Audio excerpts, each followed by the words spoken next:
தலித் பெண்கள் அரசியல் அதிகாரம் தமிழ்நாடு தலித் பெண்கள் அம்பேத்கர் நலவாழ்வு சங்க துவக்க விழா. தலித் பெண்கள் அரசியல் அதிகாரம் தமிழ்நாடு தலித் பெண்கள் அம்பேத்கர் நல்வாழ்வு சங்க துவக்க விழா நேற்று மாலை அயனாவரம் ஜி.எஸ். மகால் திருமண மண்டபத்தில் அச்சங்கத்தின் தலைவர் விஜயகுமாரி தலைமையில் செயலாளர் சுமித்ரா, பொருளாளர் கயல்விழி ஆகியோர் முன்னிலையில் வெகு விமர்சையாக நடைபெற்றது. இந்நிகழ்ச்சிக்கு சிறப்பு அழைப்பாளராக முன்னாள் உயர்நீதிமன்றம் நீதியரசர் எஸ்.கே. கிருஷ்ணன் அவர்கள் கலந்து கொண்டு புரட்சியாளர் டாக்டர் அம்பேத்கர் அவர்களின் திருவுருவப் படத்திற்கு மலர் தூவி மரியாதை செலுத்தி புதிய சங்கத்தை துவக்கி வைத்து வாழ்த்துரை வழங்கினார். மேலும் இந்நிகழ்ச்சியில் துணைத் தலைவர்கள் தேவி, அருள்மொழி, துணை செயலாளர்கள் அனுசுயா, சுகந்தி, சட்ட ஆலோசகர் வழக்கறிஞர் தர்மா உள்ளிட்ட பலர் கலந்து கொண்டனர்.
தலித் பெண்கள் அரசியல் அதிகாரம் பெறுவதற்காக அயனாவரம் பகுதியில் இருக்கக்கூடிய அருமைக்குரிய சகோதரிகள் எல்லாம், குறிப்பாக ஒடுக்கப்பட்ட சமுதாயத்தைச் சேர்ந்த அன்பிற்குரிய சகோதரிகள் எல்லாம் ஒன்றாக இணைந்து தமிழ்நாடு தலித் பெண்கள் அம்பேத்கர் நலவாழ்வு சங்கம் என்கின்ற ஒரு சங்கத்தை நிறுவி டாக்டர் அம்பேத்கர் அவர்கள் சொல்லிய கற்பி, ஒன்று சேர், புரட்சி செய் என்கின்ற தாரக மந்திரத்தை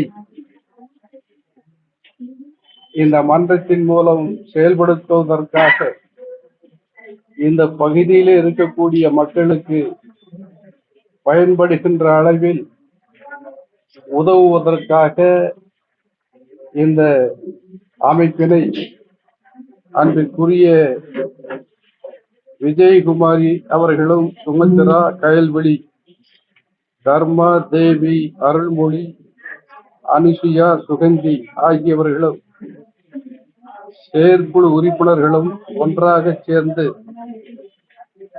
இந்த இயக்கத்தை உருவாக்கி இருக்கிறார்கள்.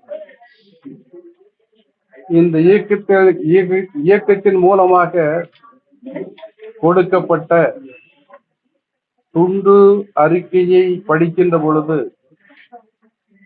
இதனை ஆரம்பித்த பிறகு கடந்த ஓராண்டு காலமாக இந்த அமைப்பின் மூலம், சங்கத்தின் மூலம் நல்ல சமுதாய பணிகளை எல்லா மக்களுக்கும் பயன்படுகின்ற அளவிற்கு செய்து கொண்டிருக்கிறார்கள், நடத்தி வருகிறார்கள் என்கின்ற ஒரு உண்மையை காண முடிகிறது.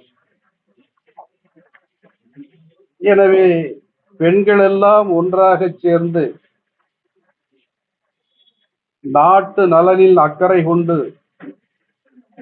சமுதாய நலனில் அக்கறை கொண்டு, இந்த மக்களுக்காக உதவி செய்வதற்காக இந்த சங்கத்தை உருவாக்கி இருக்கிறார்கள் என்பதை பார்க்கின்ற பொழுது உள்ளபடியே மகிழ்ச்சிக்குரிய ஒரு காரியமாக இருக்கிறது.